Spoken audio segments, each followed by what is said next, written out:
steps in the criminal trial process, there are many, and they're divided between is something a misdemeanor level type offense or something a gross misdemeanor and a felony level offense. So typically in any case, the first hearing is called an arraignment, and the arraignment can happen when someone is in custody or out of custody. Arraignment is really the first hearing and say, hey, do you know what your charges are? We're going to read them. Do you understand them? And also, do you understand your rights?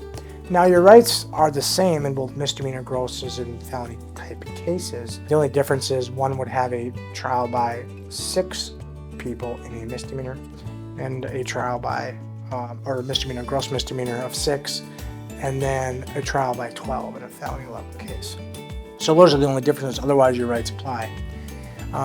Someone can be in custody, they would have to post bond, be on conditions, or come out. And then there are a variety of other hearings that happen in the middle. Are you going to contest evidence? Meaning, are you going to bring motions to challenge constitutional violations on how the police gathered evidence in your case, such as Fourth Amendment violations? Is there a Fifth Amendment violation as to your Miranda rights, or a Sixth Amendment violation? Things of those natures. Are there discovery violations? Do you need to bring motions? You get more discovery, whether it's in the state's hands or out of the state's hands, and those types of motions to bring in order to better develop your case. Because if you can use all the tools in the toolbox, you're going to set yourself up well for success in your case. And then it'll proceed to settlement conferences, meaning, based upon your negotiations with the state, are you going to resolve, or ultimately can end up in a trial.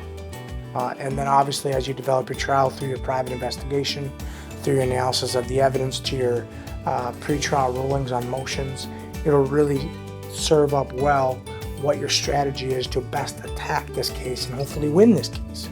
Because as stated, there's always more evidence that meets the eye that you got to go and get. Because when you look at a case, not one case is the same as another. They're always different. And you got to have the mindset that you're working trial backwards, meaning when I get a case, preparing as if I'm going to trial.